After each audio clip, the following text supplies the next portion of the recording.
आज सेक्शन 4 की बारी थी ना। यस, आज सेक्शन 4 की बारी थी। सेक्शन 4 में क्या बताया गया है? सेक्शन 4 में communication with complete, communication acceptance is complete, communication revocation is complete के बारे में बताया गया है। अब ये सारी चीजें क्या होती है? मैंने पहले ही बताया था ना कम्युनिकेशन के बारे में। तो हाँ, तुमने कम्युनिकेशन के बारे में बताया था, बट ये सारी चीजें क्या है? कम्युनिकेशन के बारे में तुमने क्या समझा?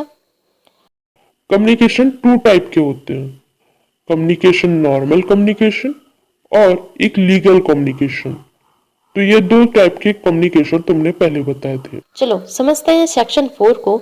लॉ ऑफ कॉन्ट्रैक्ट के जनरल प्रिंसिपल के सेक्शन 4 को समझेंगे।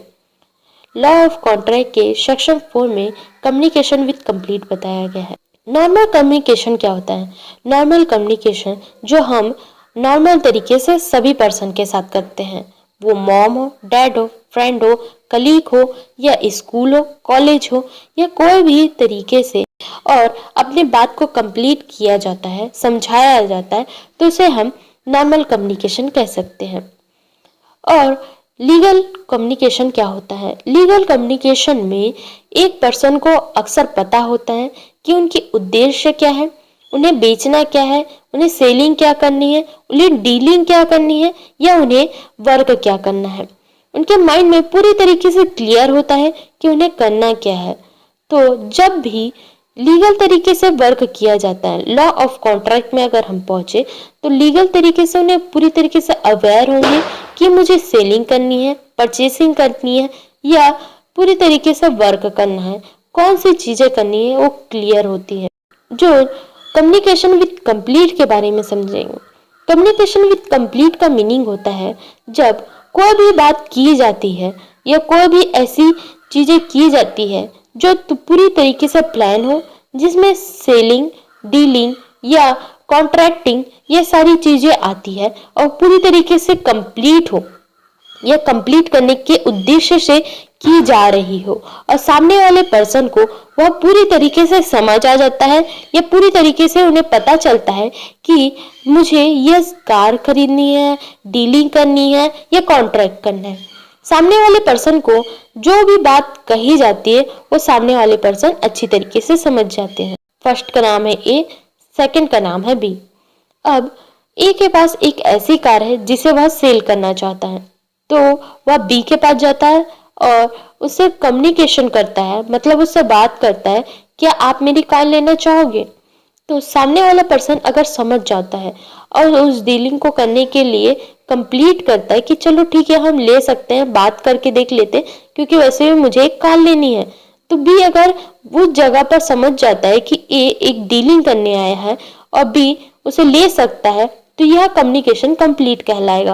कम्युनिकेशन को 2 पार्ट में डिवाइड किया गया है। कम्युनिकेशन एक्सेप्टेंस इज कंप्लीट और communication revocation is complete. Communication acceptance is complete को हम 2 पार्ट में डिवाइड करेंगे। एक है प्रपोजल और एक है एक्सेप्टेंस। जब कोई भी प्रपोजल पूरी तरीके से सामने वाले पर्सन को समझ आ जाता है या उसे डीलिंग करने के लिए वह कंप्लीट करता है और उसे एक्सेप्ट कर लेता है, तो यह कम्युनिकेशन एक्सेप्टेंस पूरी तरीके से कंप्लीट कहलाएगा। उसके माध्यम अलग अलग हो सकते हैं, वो कॉल, मैसेज, ईमेल या लेटर ये कर सकता है। मतलब उसके पास group of person, single of person, कुछ भी चीजें हो सकती है जिसे वो अपनी बात रख सकता है, और सामने वाला पर्सन अगर उसे समझ जाता है और एक्सेप्टेंस करने के लिए तैयार हो जाता है, तो वह कम्युनिकेशन एक्सेप्टेंस इज कंप्लीट हो जाएगा। इसे एग्जाम्पल से समझेंगे। फर्स्ट पर्सन है ए, सेकेंड पर्सन है बी, और ए के पास एक ऐसी मोबाइल है जिसे वह सेल करना चाहता है। वह बी के पास जाता है तो बी को वह प्रपोजल ठीक ठाक लगता है और वह तो इस जगह पर अगर वह एक्सेप्ट कर लेता है और उसे कंप्लीट कर लेता है कि मुझे लेना ही है, चलो ठीक है तुम अपनी मोबाइल मुझे दे दो, तो इस जगह पर होगा communication acceptance is complete. Communication revocation is complete का मतलब क्या होता है?